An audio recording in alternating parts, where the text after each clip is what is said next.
주님께서 우리에게 주시는 말씀은 사무엘상 17장 37절입니다. 사무엘상 17장 37절입니다. 네, 우리 다 같이 한 목소리를 읽어보도록 하겠습니다. 시작. 또 다윗이 이르되 여호와께서 나를 사자의 발톱과 곰의 발톱에서 건져내셨은즉 나를 이 블레셋 사람의 손에서도 건져내시리이다. 사울이 다윗에게 이르되 가라, 여호와께서 너와 함께 계시기를 원하노라. 우리 한 번 더 읽어볼까요? 시작. 또 다윗이 이르되 여호와께서 나를 사자의 발톱과 곰의 발톱에서 건져내셨은즉 나를 이 블레셋 사람의 손에서도 건져내시리이다. 사울이 다윗에게 이르되 가라, 여호와께서 너와 함께 계시기를 원하노라. 아멘. 네, 오늘 주님께서 우리에게 주시는 말씀의 제목은 통치자 하나님, 통치자 하나님이라는 제목으로 말씀을 선포하도록 하겠습니다. 우리 옆 사람과 인사합시다. 하나님이 통치하십니다. 하나님이 통치하십니다. 네, 아멘. 우리 앞뒤 사람과 다시 한번 인사할까요? 하나님은 살아계십니다. 하나님은 살아계십니다. 아멘. 네, 믿으십니까? 아멘. 네, 하나님 살아계신 거 믿으십니까? 아멘. 네, 네, 우리가 믿고 행하기를 원합니다. 아멘. 네, 오늘 말씀은 골리앗과 다윗의 싸움입니다. 골리앗과 다윗의 싸움이에요. 네, 잘 아시죠? 골리앗과 다윗의 싸움에서 누가 이겼습니까? 다윗이 이겼죠. 네, 그쵸? 몇 판 몇 승으로 이겼죠? 1판 1승. 네, 단숨에 이겼습니다. 네, 자, 그러면 골리앗과 다윗의 싸움을 통하여 하나님께서 말씀하고자 하는 내용이 뭘까요? 주고자 하는 교훈이 뭐겠습니까? 하나님을 믿으면 골리앗 같은 악의 무리를 무찌를 수 있다, 이겁니까? 아니면 하나님을 믿는 자들은 그 어떠한 상황에서도 승리할 수 있답니까? 아니면 하나님을 믿는 자들은 절대로 쓰러질 수 없다, 뭐 이런 얘기입니까? 도대체 뭘까요? 네, 우리는 이 세 가지를 다 가지고 다윗을 바라봅니다. 그렇죠? 그리고 골리앗 싸움에서 항상 우리는 골리앗을 뭐로 보냐면 상황이라고 말을 합니다. 우리가 상황에 처했을 때 다윗과 같은 믿음을 가지고 선포하며 나아갈 때 하나님께서 반드시 승리를 해주실 거다라는 우리의 믿음이 있습니다. 그렇죠? 아멘. 네, 아주 귀한 메시지죠. 틀린 게 전혀 아닙니다. 그런데 제가 질문을 던지겠습니다. 우리는 다윗과 같은 사람이냐는 거예요. 다윗처럼 하나님의 말씀을 붙잡고 나가는 믿음 있는 자라는 거죠. 골리앗 앞에 섰을 때 우리가 다윗과 같은 믿음으로 하나님께 구하고 전진하는 사람이냐라는 겁니다. 그럼 네, 우리 모두가 되기를 바랍니다. 다 그러시죠? 아멘. 네, 아멘. 다윗과 같은 믿음을 가질 줄을 압니다. 자, 그러면 저와 함께 생각을 좀 해봅시다. 다윗과 같은 믿음을 가져야 성공을 하고 승리를 하고 뭔가 영적인 승리에 뭔가 이렇게 골리앗을 이길 수 있는 은혜를 맞이하게 됩니다. 그렇죠? 그런데 왜 이 싸움을 해야 할까요? 이게 질문입니다. 여러분, 골리앗 앞에 우리가 왜 서야 할까요? 골리앗을 우리가 왜 마주쳐야 할까요? 골리앗을 우리가 왜 무찔러야 할까요? 우리가 이런 고민과 우리의 생각 없이 우리는 그냥 마주치는 상황에서 다윗과 같은 믿음을 요구하곤 합니다. 그래서 그 골리앗이 너무 크게 보이면 다윗은 우리가 믿음이 없어질 때가 종종 생깁니다. 왜 그렇습니까? 골리앗을 바라보기 때문이에요. 그렇죠? 골리앗 같은 상황을 바라보기 때문입니다. 성경이 말하고자 하는 건 골리앗 같은 상황 앞에서의 다윗이 아닙니다. 골리앗 앞에 서 있는 다윗이 아니더라도 일상생활은 다윗이더라도 하나님 앞에 서 있는 다윗이 되기를 원하는 겁니다. 그렇기 때문에 그 앞에 골리앗이 오든 그 앞에 더 큰 골리앗이 오든 더 작은 골리앗이 오든 또는 다윗과 같은 사람이 오든 넘어질 수가 없는 겁니다. 그럼 우리가 이 질문에 대한 답이 있죠. 왜 우리가 다윗처럼 골리앗 앞에 서야 하는가? 다윗은 골리앗 앞에 왜 섰을까요? 다윗은? 네, 우리가 지금 역사적으로 보면 이스라엘 역사를 보면 이새의 아들이었던 다윗이 아버지의 심부름을 따라서 형들 이 세 명이 전쟁터에 가 있는 것을 따라서 아버지가 심부름을 합니다. 어떤 심부름을 하냐면 다윗 보고 도시락을 갖다 주라고 합니다. 도시락을 갖다 주면서 형들한테 도시락 주고 군대 장관에게 도시락을 주고 해가지고 이제 도시락을 배달하러 이제 다윗이 가게 됩니다. 가게 됐을 때 어떤 일이 일어나냐면 블레셋이 골리앗을 앞세워서 다윗과의 대치를 벌이기 시작합니다. 다윗과의 대치를 벌였을 때 뭐라고 하냐면 골리앗이 나와서 이런 말을 해요. 너희 중에 싸움 잘하는 사람 나랑 1대1로 한번 겨뤄보자. 만약에 너네 중에 한 명이 나를 쓰러뜨리면 우리가 너희의 종이 되겠고, 너희가 만약 우리를 이기지 못하면 우리 블레셋이 너희의 종이 되겠다라고 이제 선포를 합니다. 그 얘기를 듣는데 많은 사람들이 두려워 떨었어요. 많은 사람들이 힘들어했습니다. 그런데 그걸 보고 다윗이 선포를 하죠. 뭐라고 하냐면, 아니 무례한 놈, 아니 어떻게 하나님을 저렇게 모욕할 수가 있는가. 분노에 찹니다. 그리고 사람들한테 말하기 시작해요. 어떻게 당신들은 가만히 있습니까? 어떻게 당신들은 가만히 있습니까? 왜 아무 일도 하지 않습니까? 라는 것을 병사들한테 다윗이 말하기 시작합니다. 여러분, 왜 아무 일도 안 했겠어요? 뭔가 하고 싶었겠죠. 왜 그랬습니까? 골리앗이 너무 컸기 때문이에요. 보이는 모습이 너무 컸기 때문이에요. 보이는 모습이 자기가 생각한 것보다 너무 컸기 때문입니다. 내면에 뭐가 있었어요? 두려움이라는 게 작용했어요. 두려움. 여러분, 그러면 다윗은 두려움이 없었을까요? 다윗도 두려움이 있었겠죠. 그런데 이 두려움을 없애고 어떻게 골리앗 앞에 나갔을까요? 저는 말씀을 보면서 골리앗 앞에 나갈 수 있는 무언가의 힘이 있었다고 생각합니다. 여러분, 우리가 환경 가운데, 상황 가운데 여러 가지 문제들이 옵니다. 힘듦이 와요. 그걸 극복할 수 있는 힘이 뭐라고 생각하십니까? 내가 많이 배워서, 내가 부유해서, 내가 건강해서 이 모든 것을 극복할 수 있다고 생각하세요? 두려움이라는 건 이 세 가지로 절대 극복할 수 없습니다. 병에 걸리면 돈이 많다고 해서 이 두려움을 극복할 수 있을 것 같아요? 좋은 의사를 만난다고 해서 이 두려움이 극복될 것 같습니까? 절대 그렇지 않습니다. 이 두려움을 극복할 수 있는 건 내 안에 뭔가가 이 두려움을 극복할 수 있게 만들어야 합니다. 그게 뭘까요? 다윗에겐 그게 뭐였을까요? 골리앗을 무찌를 수 있는 이 두려움을 극복할 수 있는 방법이 뭐였을까요? 하나님을 붙잡는 거? 하나님을 붙잡는다고 이 두려움이 사라질까요? 제가 질문을 던질게요. 아까 우리 어떤 형제가 아니죠. 우리 형제님이 나와가지고 그랬잖아요. 여러 가지 상황 가운데 힘듦이 있다. 이런 얘기를 했잖아요. 근데 그게 사실 두려운 거거든요. 미래에 대해 두려워하지 않는 사람 아무도 없습니다. 네, 세상 사람들도 미래에 대해서 두려워해요. 앞의 일도 두려워합니다. 어떤 일을 하든지 간에 그 일을 하고 있는 그 사람도 두려워합니다. 왜요? 언제 잘릴지 모르니까. 언제 이 행복이 끊어질지 모르니까 두려움에 계속 살아갑니다. 이 두려움을 극복할 수 있는 이유가 뭐예요? 방법이 뭐예요? 내 안에 있는 동기입니다. 어떤 동기를 가지고 있습니까? 골리앗 앞에 서야 될 동기가 뭐죠? 다윗은 정확히 말해요. 뭐라고 하냐면 거룩한 분노가 있다고 합니다. 거룩한 분노. 그냥 분노가 아니에요. 거룩한 분노가 있었어요. 하나님이 전부였던 다윗에게 거룩한 분노가 생기기 시작합니다. 여러분, 우리의 삶에서 골리앗 같은 사람이나 골리앗 같은 환경이 있을 수 있습니다. 우리 안에 있는 동기가 뭐예요? 내가 이걸 넘어가면 뭔가 얻을 수 있겠지. 이게 아니에요. 뭐예요? 내 안에 있는 거룩함이 나와야 돼요. 이 거룩함이 뭡니까? 이걸 통해서 하나님이 주실 은혜가 뭘까? 이 고난을 통해서, 이 환경을 통해서 넘어갔을 때 내가 받을 하늘의 상급이 무엇일까? 내가 받을 영적인 은혜가 뭘까? 내가 하나님과 가까워지는 의미가 뭘까? 하나님과 잇대어서 생각하는 이 거룩함이 다윗에게 작용했다는 겁니다. 이게 우리에게 작용할 때 반드시 거친 파도든 그 어떠한 골리앗이나 블레셋이나 그 밖에 큰 것들이 와도 우리는 승리할 수 있음을 믿습니다. 여러분, 승리하실 거죠? 네, 아멘. 승리합시다. 결국 뭡니까? 거룩한 분노가 다윗에게 있었다는 겁니다. 자, 거룩한 분노가 일어났어요. 영적인 걸 사모하며 하나님과 교제하며 나아갑니다. 그런데 여기서 놓치지 말아야 될 게 있습니다. 다윗이 선포했던 게 있습니다. 너는 창과 단창으로 나오지만 나는 주님의 말씀과 주님의 이름으로 네가 모욕하는 만군의 여호와의 이름으로 나아간다라고 선포를 합니다. 이게 어떤 내용이냐면 다윗이 가졌던 신앙의 힘입니다. 여러분, 믿음이라는 건 언제 나타나냐면 우리가 문제에 처했을 때, 우리가 힘들 때, 우리가 넘어질 수밖에 없을 때, 아무것도 없이 막혀 있을 때 믿음이라는 게 발동이 돼요. 근데 그 믿음을 발동하는 트리거죠. 트리거가 뭐냐면 이제 손잡이 총입니다. 총.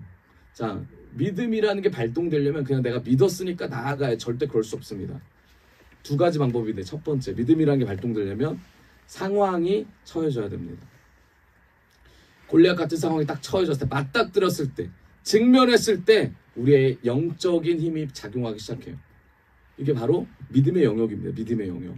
다른 사람들이 이해할 수 없는 믿음의 영역이 이때 발생하기 시작하는데 나와의 하나님의 관계가 갑자기 발동이 됩니다. 숨겨져 있었던 몇 년 전이어도 좋아요. 몇 주 전이어도 좋아요. 몇 달 전이어도 좋아요. 하나님과의 관계가 생각이 나는 그게 뭐예요? 말씀이라는 거죠. 말씀의 은혜가 내 안에 동기로 작용해서 믿음으로 결과값을 내는 거예요. 그럼 믿음은 어떻게 되는 거예요? 믿음은 주어 들어서 나오는 게 아니에요. 믿음은 누가 하는 행동을 보고 나타나는 게 아니에요. 믿음은 내가 이 상황을 많이 겪었다고 믿음이 나타나는 게 아닌 거죠. 그럼 뭡니까? 믿음이라는 건 내 안에 주님과의 관계가 무수히 쌓여진 나온 결과값이 바로 믿음이라는 겁니다. 그래서 그 믿음이 골리앗을 맞이했을 때, 환경을 맞이했을 때 그 어떠한 곳에서도 하나님을 붙잡을 수 있는 힘이 되는 거예요. 근데 우리는 그 믿음을 단순하게 생각합니다. 단순히 헌신과 봉사 또는 시간적인 하나님께 나아가는 것들. 근데 믿음이라는 건 여러분 단계가 필요해요. 내 안에 거룩한 동기가 일어날 때까지 이 믿음이 계속 쌓여야 될 줄 믿습니다. 아멘. 그래서 거룩한 분노가 있음에도 불구하고 나의 힘으로 하려고 하는 사람들이 있습니다. 제가 많이 그랬는데 거룩한 동기가 있어요. 그런데 나의 힘이 있어요. 자, 이게 하나님이 일하시는 겁니까? 아니죠. 아니에요.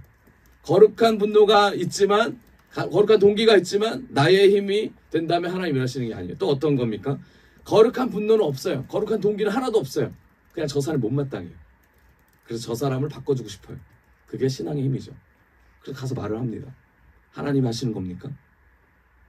아니죠. 예를 들어서 이런 겁니다.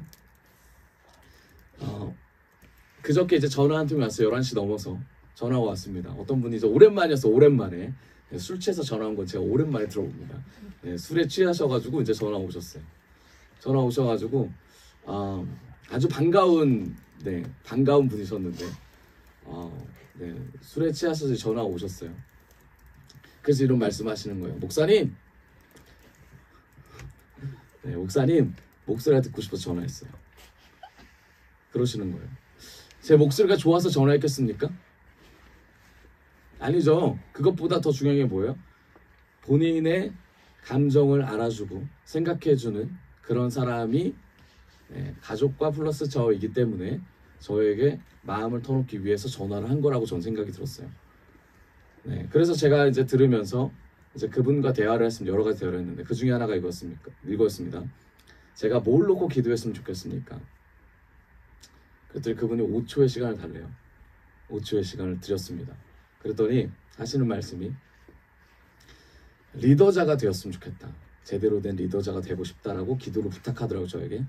그래서 제가 바로 말씀드렸습니다. 눈을 감으시고 손을 모으시고 제가 기도를 하겠습니다. 그래서 이제 기도를 했습니다.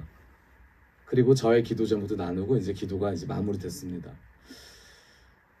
여러분, 제가 여기서 말씀드리는 건 제 안에 거룩한 동기가 있었을까요? 아니면 저의 힘으로 했습니까? 아니면 신앙의 힘으로 했습니까? 저는 제가 이 말씀을 드리는 이유가 우리는 매 순간 하나님 앞에 깨어있지 않으면 어느 순간 노선을 잘못하게 됩니다. 제가 그분의 전화를 딱 받았을 때 술 취했구나를 딱 감지했습니다. 근데 감지했을 때 제 마음속에 어떤 마음이 일어났냐면 저는 하나님께 감사했어요. 왜냐하면 제가 그분을 놓고 기도하고 있었거든요. 그러니까 전화가 왔어요. 그래서 제가 하나님께 감사하면서 그분께 하고 싶은 말들이 있었습니다.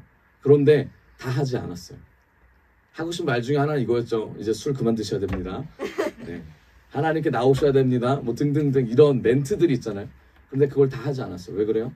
나의 힘으로 이게 변질될까 봐. 저는 그분의 마음을 하나님께서 만지셨다고 생각합니다. 그분의 마음을 하나님께 만지셨기 때문에 그분이 저에게 전화를 하셨어요. 제가 그분한테 이런 말씀을 드렸습니다. 제가 예전에 전화했습니다. 그분한테. 전화했을 때 이분이 뭐라고 하셨냐면 제 전화를 받아야 될지 말아야 될지 고민했다는 거예요. 그만큼 부담스러웠다는 얘기죠. 그런데 먼저 술을 먹고 전화했다는 것 자체가 저는 하나님이 이 상황을 만드셨구나 생각했어요. 여러분, 우리가 하나님께 매어있고 하나님의 은혜를 받는다라고 한다면 우리의 거룩한 동기가 뭔지를 봐야 돼요. 거룩한 동기. 하나님 앞에 그게 우리의 믿음의 고백이 돼야 될 줄 믿습니다. 제가 목사라서 그 사람에게 복음은 이런 거야, 믿음은 이런 거야, 이런 걸 전하는 게 아니라 하나님의 자녀, 목사는 타이틀일 뿐이에요. 하나님의 자녀로서 똑같은 죄인으로서, 제가 저번에 말씀드렸던 같은 동족으로서 하나님께 어떻게 나아가야 되는지를 같이 고민하는 것, 저는 이게 귀한 하나님의 자녀라고 생각합니다. 결국은 다윗이 보여줬던 메시지는, 성경의 메시지는 용맹함보다, 용감함보다 더 중요한 믿음이었다라는 거죠. 하나님을 향한 믿음, 어떤 마음을 가지고요? 거룩한 분노를 향한 하나님의 믿음이었다는 겁니다. 자, 그럼 다윗이 어떤 신앙을 가지고 있었는지 좀 알아보죠. 다윗의 신앙 고백의 내용입니다. 사무엘상 17장 34절입니다. 사무엘상 17장 34절 한번 같이 읽어볼까요? 시작. 다윗이 사울에게 말하되 주의 종이 아버지의 양을 지킬 때에 사자나 곰이 와서 양떼에서 새끼를 물어가며, 35절입니다. 내가 따라가서 그것을 치고 그 입에서 새끼를 건져내었고 그것이 일어나 나를 해하고자 하며 내가 그 수염을 잡고 그것을 쳐 죽였나이다. 아멘. 아멘. 네, 지금 다윗이 사울에게 자신이 얼마나 싸움을 잘하는지에 대해서 어필하고 있습니다. 다윗이 너무 어렵기 때문에 사울이 생각할 때는 절대 이기지 못할 거라 생각했습니다. 그러니까 다윗이 뭐라고 해요? 내가 목자였을 때 아버지 양을 지킬 때 곰이 오거나 사자가 오면 내가 반드시 쫓아가서 그 양을 내가 구했다. 내가 그런 사람입니다. 그 입에서 새끼를 건져냈고 그것이 얼마나 나를 해하고자 할 때 내가 그 수염을 잡고 쳐 죽였나이다 라고 사울에게 자신의 힘을 어필하고 있는 장면입니다. 여러분, 다윗이 왜 이렇게 어필했을까요? 군인도 아니었던 이 다윗이 아까 말씀드렸듯이 골리앗 앞에 그렇게 서고 싶은 이유가 뭐였을까요? 여러분, 문제 앞에 쓰고 싶은 이유가 있습니까? 저기 보이는 문제를 마주치고자 하는 이유가 있습니까? 저는 절대 그런 사람이 아닙니다. 저는 문제를 피하고자 하는 사람인데 다윗은 그러지 않았다는 거예요. 왜 그랬을까요? 아까 말씀드렸듯이 거룩한 분노 때문에, 거룩한 분노가 너무 치밀어서 믿음을 선포하기 위해서 다윗이 골리앗 앞에 서고자 했을까요? 그것도 맞지만 다윗의 삶을 우리가 좀 더 깊이 볼 필요가 있습니다. 36절 볼까요? 36절 같이 읽어봅시다. 시작. 주의 종이 사자와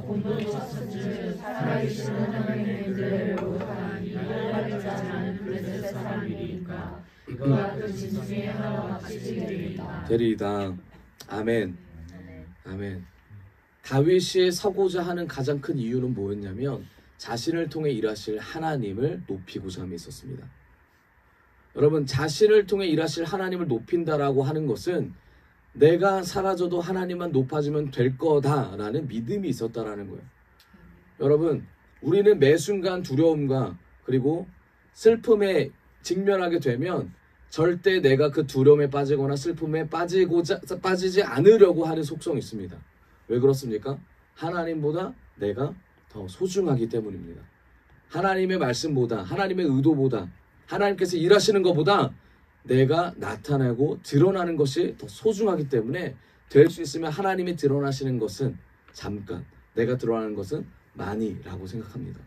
다윗은 처음부터 그것보다 하나님이 드러나기를 원하셨습니다. 이게 무슨 말입니까? 하나님의 통치를 다윗은 선포하고 있는 겁니다.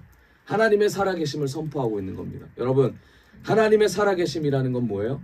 하나님이 모든 각자의 영역에서 하나님의 말씀과 하나님이 말씀하신 모든 영역에서 선포되어지는 것이죠. 그게 뭡니까? 뭐예요? 골리앗 앞에선 다윗에게, 많은 사람들이 아니다고 말하는 그 상황에서, 많은 이스라엘 백성들이 무서워하고 두려워하는 그 상황에서 다윗이 설 수밖에 없는 그 바로 이유가 이겁니다. 자신은 죽어도 하나님만 살아나는 귀한 순간이라는 겁니다. 그래서 다윗은 자기의 두려움보다, 자기가 힘든 것보다 하나님이 나타나는 것에 더 높이고 있습니다. 하나님을 전적으로 신뢰하고 있는 거죠. 사무엘상 17장 37절입니다. 17장 37절 네, 제가 읽도록 하겠습니다. 17장 37절. 또 다윗이 이르되 여호와께서 나를 사자의 발톱과 곰의 발톱에서 건져내셨은즉 나를 이 블레셋 사람의 손에서도 건져내시리이다. 아멘. 아멘. 여러분, 다윗이 선포하고 있는 것은 하나님의 주권을 선포합니다. 여호와께서 나를 사자의 발톱과 곰의 발톱에서 건져내셨다. 나를 이 블레셋 사람의 손에서도 건져내시리이다. 아멘. 여러분, 우리가 매 순간 던져야 될 제목들입니다. 뭐예요? 하나님이 우리를 통치하고 계시다. 살아계신 하나님이 나를 통치하고 나와 함께 하신다. 이게 다윗의 고백입니다. 모든 주권이 하나님에게 있다. 다시 제가 읽어보겠습니다. 17장 37절. 다윗이 이르되 여호와께서 나를 사자의 발톱과 곰의 발톱에서 건져내셨은즉 나를 이 블레셋 사람의 손에서도 건져내리이다. 하나님만이 모든 존재의 주권자이시며 통치자이시다라는 것을 다윗이 선포하고 있습니다. 다윗의 신앙 고백 어떤 내용이 또 있냐면 17장 36절입니다. 36절. 네, 36절 같이 읽어봅시다. 시작. 주의 종이 사자와 곰도 쳤은즉 살아계시는 하나님의 군대를 모욕한 이 할례받지 않은 블레셋 사람이니까 그가 짐승의 하나와 같이 되리이다. 아멘. 아까 말씀드렸듯이 살아계신 하나님의 군대라고 표현하고 있습니다. 다시 한번 보여주세요. 살아계신 하나님의 군대입니다. 살아계심이라는 건 뭡니까? 하나님께서 통치하고 계시다라는 것입니다. 모든 피조물과 짐승들 우리까지 하나님께서 통치하고 계십니다. 온 우주까지 통치하고 계십니다. 이 통치가 뭡니까? 나에게만 국한된 게 아니라 모든 이에게 다 국한돼서 흘러가는 것이 통치입니다. 다른 힘과 내가 믿는 다른 우상으로 하나님을 이길 수 없다라는 것을 반증합니다. 다시 말하면 다윗이 갖고 있었던 이 믿음의 시작은 결국은 하나님과의 관계부터 시작합니다. 여러분, 어떤 관계를 하나님과 맺고 계십니까? 물질을 주시는 하나님의 관계로 시작하십니까? 아니면 나의 문제를 해결하시는 하나님으로 시작하십니까? 아니면 사랑의 하나님으로 시작하십니까? 아니면 구원의 하나님으로 시작하십니까? 어떤 하나님으로 우리가 시작함에 따라서 그 결과값은 많이 달라집니다. 하나님을 바라볼 때 우리의 시각과 관점이 한 곳에만 매여 있다면 결국은 우리가 하나님을 그런 하나님으로 밖에 생각하지 않고 그런 하나님만 요구하게 됩니다. 그럼 우리는 어떤 하나님을 요구해야 되고 어떤 하나님과 나아가야 됩니까? 어떤 하나님이죠? 우리와 함께 하시는 하나님, 통치하시는 하나님, 나와 함께 하시는 하나님, 살아계신 하나님입니다. 그렇기 때문에 모세의 하나님, 아브라함의 하나님, 이삭의 하나님, 야곱의 하나님이 됩니다. 역사적으로 지금까지도 이끄시는 하나님의 통치가 우리를 살게 하는 것입니다. 여러분, 하나님은 살아계십니다. 아멘. 죽은 하나님이 아니십니다. 아멘. 살아계신 하나님을 우리의 삶에 인정하며 고백해 보세요. 그 어떠한 상황에서든지 살아계신 하나님이 우리를 이끌어 주실 줄 믿습니다. 이 살아계신 하나님을 가지고 다윗이 골리앗 앞에서 선포하기 시작합니다. 이제 진짜 싸움이 시작됩니다. 믿음을 가지고 그 앞에 섰다면 진짜 싸움이라는 게 시작돼요. 사무엘상 17장 43절입니다. 블레셋 사람이 다윗에게 이르되 네가 나를 개로 여기고 막대기를 가지고 내게 나왔느냐 하고 그의 신들의 이름으로 다윗을 저주하고. 여기서 블레셋 사람이 다윗에게 말합니다. 네가 나를 개로 여겼냐. 이게 무슨 말입니까? 다윗이 가지고 왔던 게 뭐예요? 막대기라는 거. 막대기. 양치는 그 막대기. 그래서 그걸 보고 뭐라고 합니까? 네가 나를 개로 보냐? 네가 나를 짐승으로 보냐? 라고 골리앗이 말하고 있습니다. 그러면서 블레셋 사람들이 믿는, 골리앗이 믿는 신의 이름으로 다윗을 저주합니다. 신의 이름으로 저주해요. 44절. 그 블레셋 사람이 또 다윗에게 이르되 내게로 오라. 내가 내 살을 공중의 새들과 짐승들에게 주리라 하는지라. 무슨 말입니까? 나한테 와라. 내가 너를 죽여서 찢어서 모든 공중의 새와 짐승에게 주겠다. 무슨 말이에요? 나의 신의 힘에 입어서 모든 만물이 이 신이 더 강하다는 것을 보여주겠다라는 블레셋의 도전입니다. 골리앗의 도전이에요. 결국 무슨 말입니까? 하나님과 블레셋 신과의 전쟁이라는 의미입니다. 여러분, 다윗은 너무 잘 알고 있었어요. 골리앗과의 싸움의 문제가 아니라 이건 신과 신과의 전쟁이다.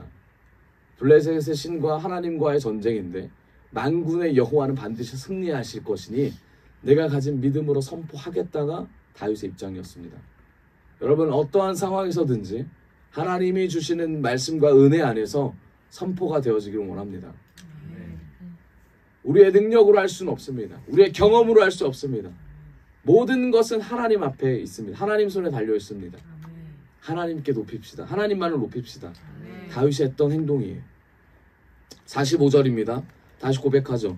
다윗이 블레셋 사람에게 이르되 너는 칼과 창과 단창으로 내게 나아오거니와 나는 만군의 여호와 이름 내가 모욕하는 이스라엘 군대 하나님의 이름으로 내게 나아가노라. 아멘. 뭐라고 합니까? 칼과 창과 단창이 너의 신의 방법이라면 나는 만군의 여호와의 이름만이 나의 방법이다 라고 하면서 나아갑니다. 하나님의 이름에 힘입어 나아가는 이 다윗의 마음에 하나님을 얼마나 신뢰하고 믿고 나아가는지를 알게 됩니다. 결국 뭡니까? 다윗과 함께 하신 하나님, 바꿔 말해서 살아계신 하나님이 다윗에게 있었습니다. 죽은 하나님이 아니라 살아계신 하나님이 다윗에게 있었습니다. 여러분, 우리는 얼마나 죽은 하나님을 믿고 죽은 하나님을 섬기며 살아갑니까? 그렇지만 다윗은 달랐다라는 거예요. 오늘 하루 이 시간에도 살아계신 하나님이 우리와 함께 하십니다. 살아계신 하나님이 우리의 가정을 지키실 거고 살아계신 하나님이 우리의 공동체에 임하실 것입니다. 살아계신 하나님의 직장에 임하셔서 다윗과 같은 우리를 골리앗 앞에 세우실 거고 그 골리앗 앞에서 반드시 승리하게 하실 거며 반드시 하나님이 살아계신다는 것을 우리 입술로 고백하게 하실 것입니다. 그럼 우리가 어떻게 해야 됩니까? 하나님이 말씀하시는 것을 선포해야죠. 내 생각과 내 방법으로 하는 것이 아니라 이스라엘 백성들처럼 하나님을 믿는다고 말하는 사람들처럼 죽은 하나님을 믿는 게 아니라 살아계신 하나님을 선포하면서 나아가는 다윗이 돼야죠. 모두 말렸습니다. 다 말렸어요. 가지 말라고 말렸고 심지어 하나님의 자녀였던 하나님을 쫓아갔던 이세 아들들조차도 비아냥거렸습니다. 네가 전투를 구경하러 왔느냐라고 말을 했습니다. 그렇지만 다윗은 아랑곳하지 않았어요. 여러분, 다윗의 마음에 어떤 마음이 있었는지 우리가 기억했으면 좋겠습니다. 하나님이 유일하신 신이다. 온 우주를 창조하셨고 온 우주를 정복하시고 지금도 우리를 돌봐주시는 하나님, 우리와 함께 하시는 하나님, 이 하나님을 선포하겠다. 이게 다윗의 마음가짐이었습니다. 이게 바로 거룩함이라는 거예요. 거룩함을 어디서 찾으십니까? 내가 율법적으로 거룩하다. 이 거룩함보다 더 중요한 거룩함이 뭐냐면 매 순간 매사에 하나님을 인정하는 것이 거룩함입니다. 매 순간 하나님의 일하심을 기억하십시오. 일하시고 일하셨음을 기억하시면서 하나님의 말씀하시는 것을 선포했으면 좋겠습니다. 여러분, 이 말씀이 우리 안에 없다면, 하나님의 말씀이 내 안에 없고 이 선포가 되어지지 않는다면 우리는 죽은 하나님을 믿고 나아가는 거예요. 죽은 하나님을 믿으면서 두려움에 떨고 있는 겁니다. 죽은 하나님을 믿으면서 산 하나님을 믿겠다고 발버둥 치고 있는 거예요. 시작부터 잘못됐습니다. 죽은 하나님을 인정하십시오. 저와 여러분이 죽은 하나님을 믿었던 걸 인정하시고 살아있는 하나님의 통치를 기다리시고 주권을 인정하시면서 매 삶에서 하나님 나의 전부가 되어 주십시오. 이것을 외치며 나아갔으면 좋겠습니다. 골리앗은 블레셋의 신을 믿었습니다. 이 신이 신이 아니다라고 말하진 않습니다. 왜냐하면 성경은 그걸 신이라고 말하고 있기 때문입니다. 그럼 뭐예요? 미혹을 주는 신이라는 겁니다. 골리앗을 감싸고 있었던 그 신들, 이스라엘 백성들의 두려움을 주고 있는 그 신들, 미혹의 신들입니다.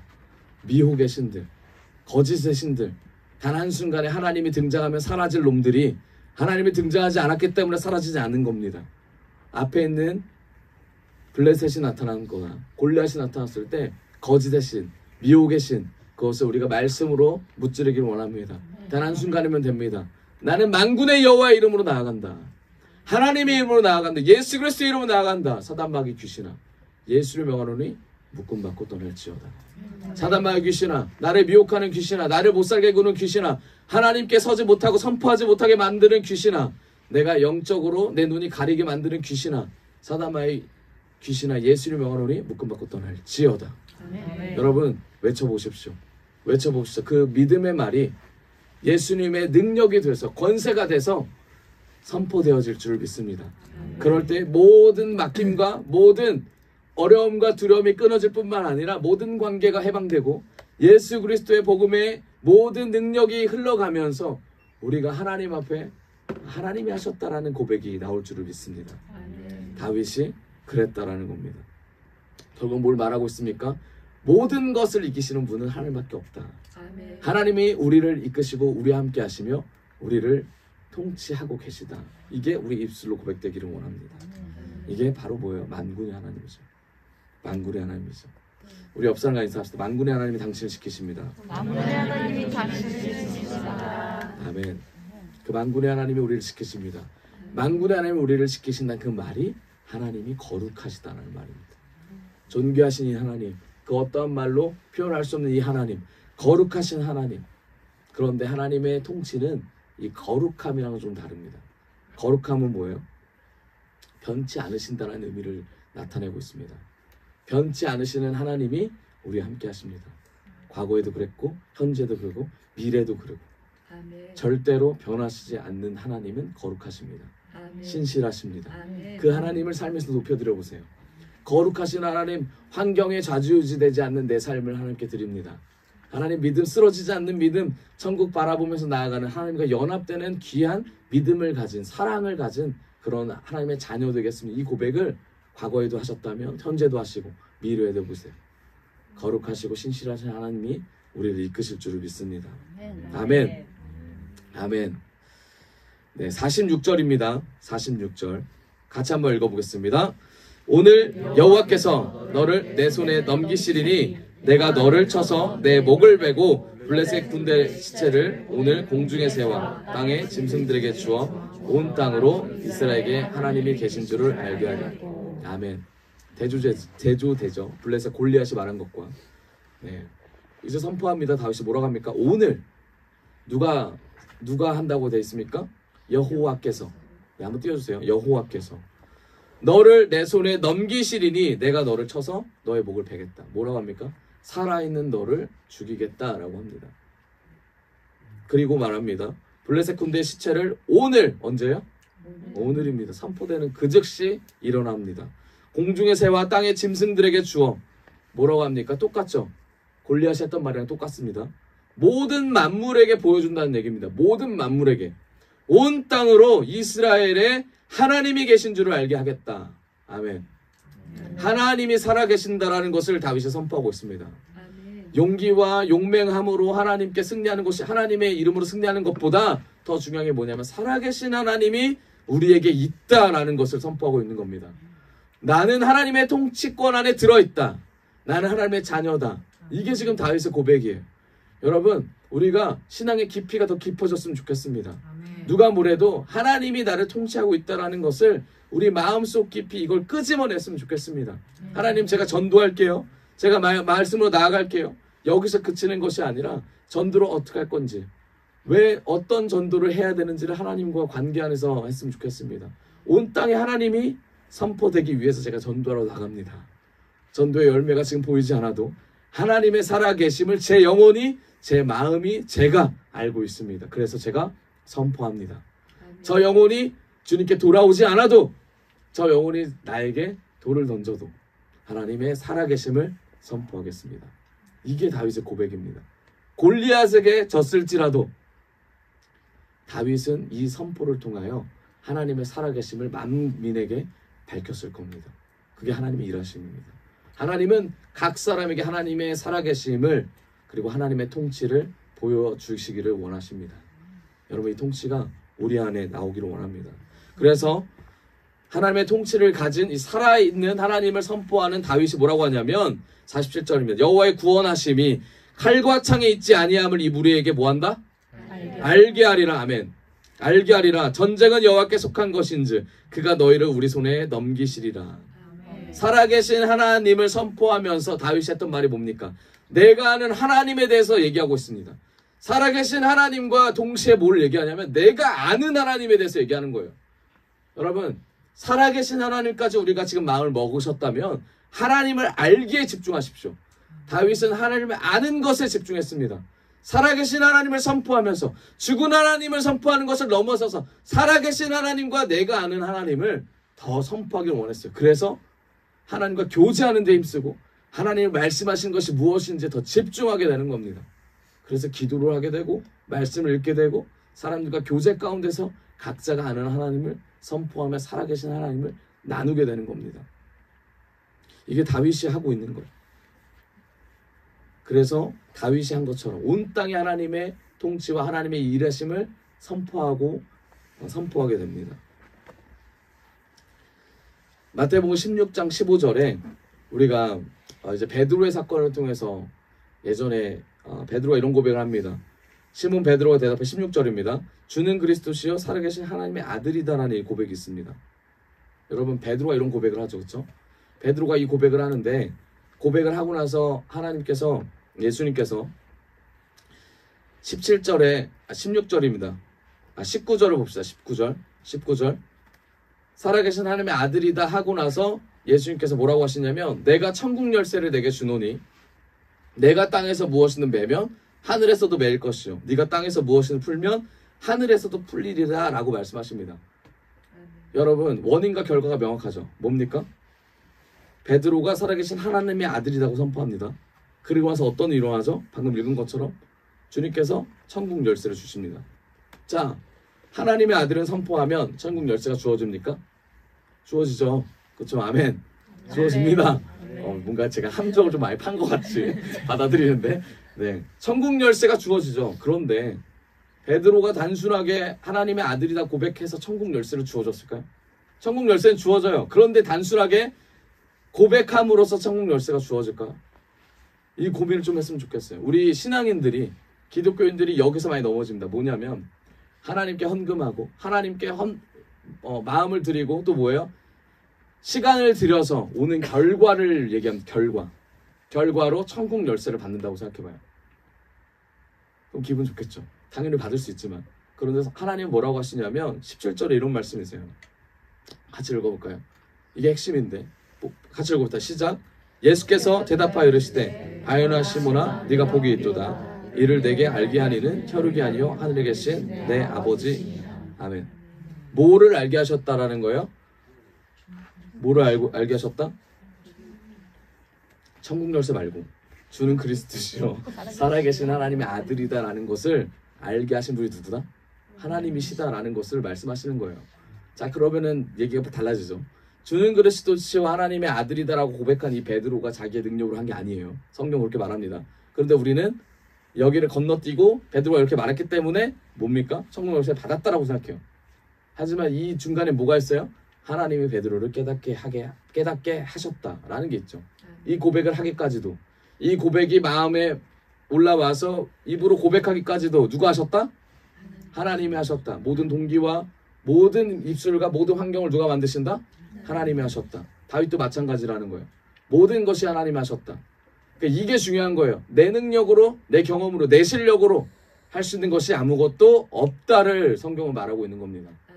그렇기 때문에 이 고백을 하게 만드신 이가 주님이기 때문에 이 고백을 하는 나에게 연장선상으로 뭘 줘요? 베드로에게 교회를 세우는 권세를 주시고 또 뭘 줍니까? 천국 열쇠를 주시는 거예요. 누가? 하나님이 베드로를 통해서. 그럼 우리가 내세울 권리가 있어요? 권한이 있습니까? 무언가를 내가 주님 했습니다. 이거 내놓을 수 있어요? 내놓을 수 없다라는 거예요. 그 마음조차 누가 주셨습니까? 주님이 주신 거예요. 주님이 모든 마음을 다 감동을 주신 분이 주님이라는 걸 성경이 말씀하고 있다라는 거예요.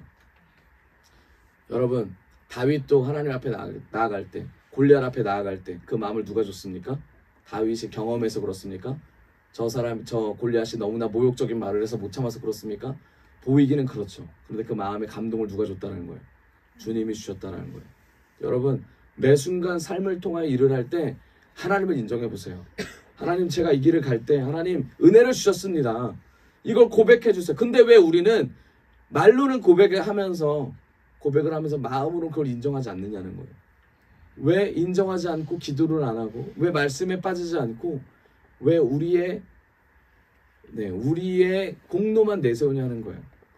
왜 좀 속된 표현이 왜 주둥이만 살아가지고 입만 나불나불 거리라는 겁니다.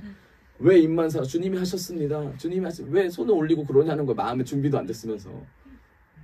그럼 주님부터 찾아야죠. 주님께 나아가야 되잖아요. 그쵸?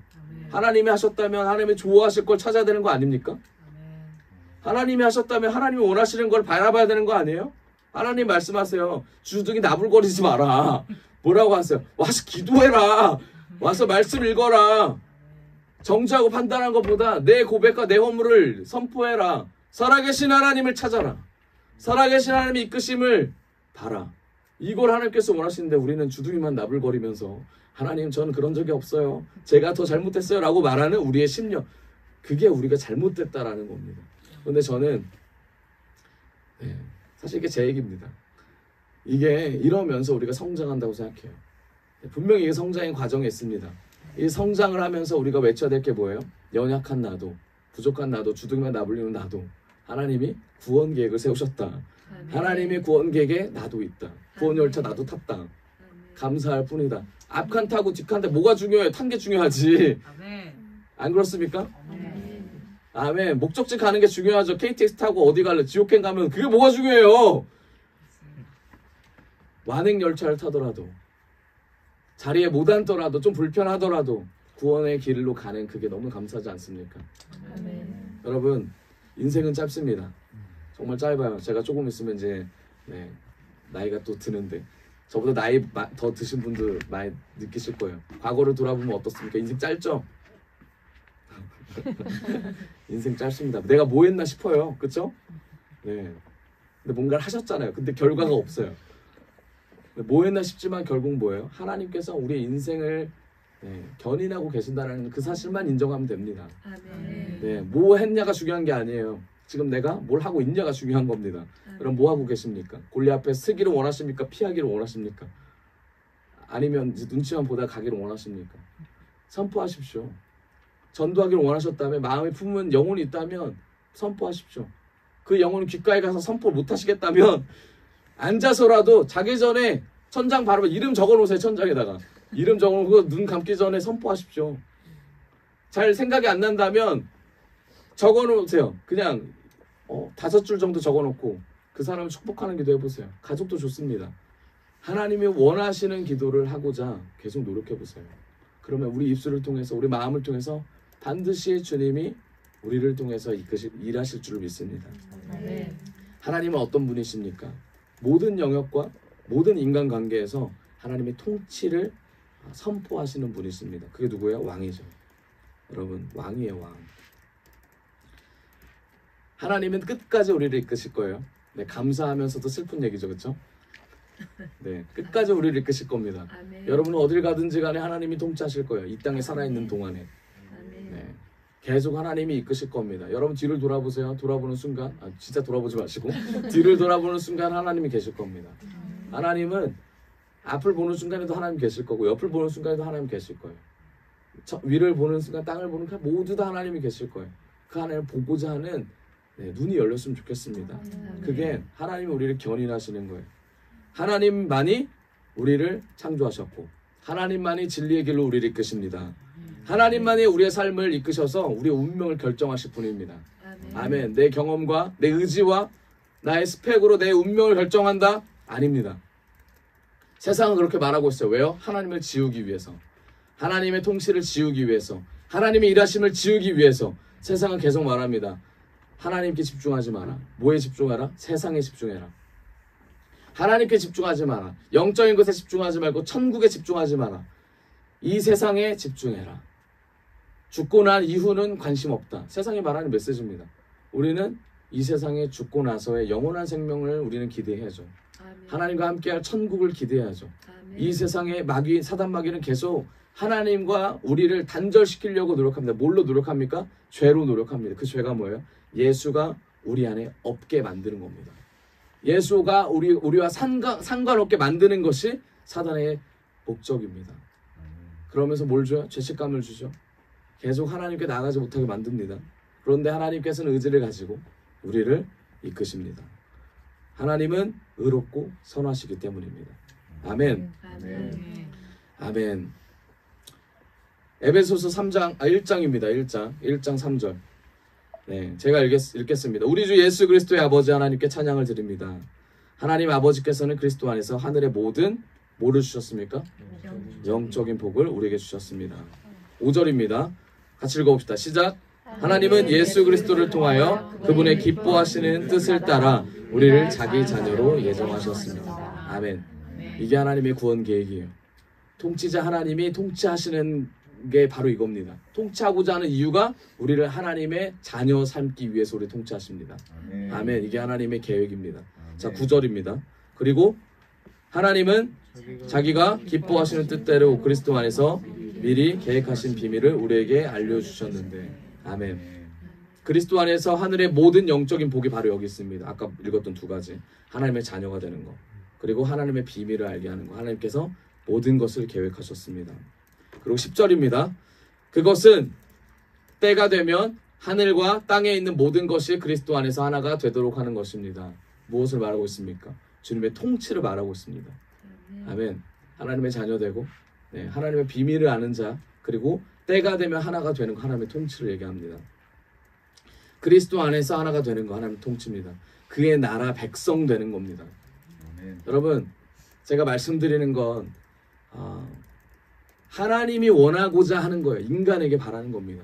하나님이 계획하셨고, 이 계획을 인간에게 하나님의 의지로, 하나님의 신실하심으로 이끌어 가신다는 얘기를 하는 거예요. 그게 다윗을 통해 보여준다는, 지금 우리가 메시지를 계속 읽고 있는 겁니다. 11절입니다. 같이 읽어봅시다. 시작.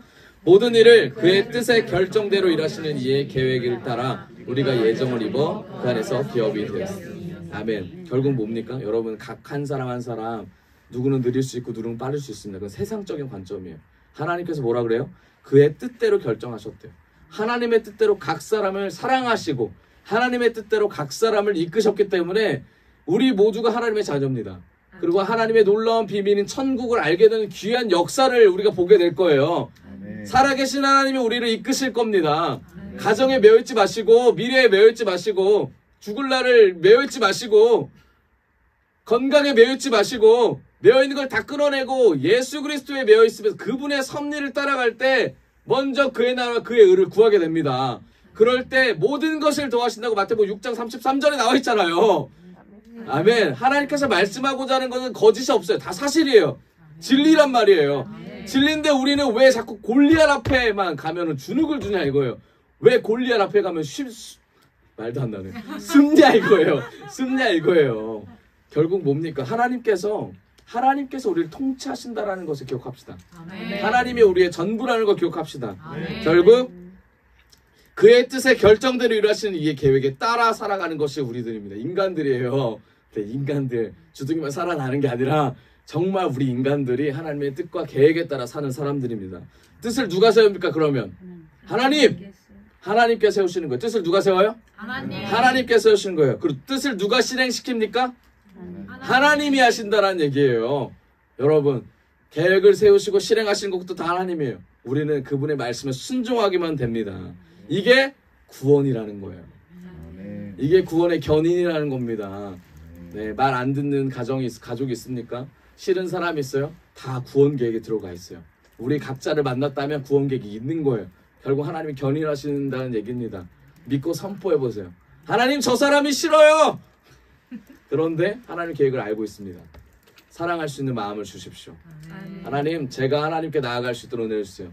저 사람이 미워요! 하나님, 그러나 저 사람에게도 천국이 있다는 거 압니다. 제가 축복합니다.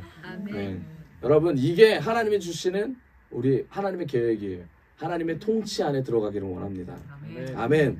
성경에서 말하는 먼저 그의 나라와 그의 의를 구하라는 거는 그냥 영토만 넓혀지는 게 아니에요. 하나님 나라 확장이라는 건 하나님의 백성이 가는 발걸음을 얘기합니다. 결국 하나님께서 통치하는 개념이에요. 그 어디에 있든지. 그래서 북한을 기도할 때 우리가 어떻게 기도해야 돼요? 하나님, 북한을 살려주십시오. 하나님, 북한을 위해서 기도하면 이 1차원적인 기도에서 넘어가야 돼. 어떻게 기도해야 됩니까? 하나님의 통치가 북한 땅에도 지속되기를 원합니다. 하나님의 섭리가, 일하심이 그들에게도 눈으로 나타나게 하여 주시옵소서. 하나님이 일하여 주시고 그의 백성이 일어나는 귀한 역사 일어나게 하여 주시옵소서. 그들이 하나님의 살아계심을 깨닫고 하나님의 역사, 아브라함의 하나님, 이삭의 하나님, 야곱의 하나님을 넘어서서 북한 사람들의 하나님을 찾게 하여 주시옵소서. 이 고백이 정말 진실로 된 중보 기도임을 압니다. 여러분 중보 기도를 선포하세요. 계속 기도하세요. 결국 그 마음이 어떻게 됩니까? 다윗을 골리앗 앞에까지 가게 한 겁니다. 북한 사람들이 결국 어디까지 가게 돼요? 김정은 앞에까지 가게 되는 귀한 역사 일어날 겁니다. 아멘. 많은 사람들이 정권 앞에 나타나게 될 거고 많은 사람들이 하나님의 백성으로서 선포하게 되는 것이 바로 하나님 나라가 확장되는 것이며 주권을 인정하는 주님의 백성들이 나타나게 되는 것입니다. 아멘. 네, 말씀에 이제 결론을 맺겠습니다. 사무엘상 17장 37절.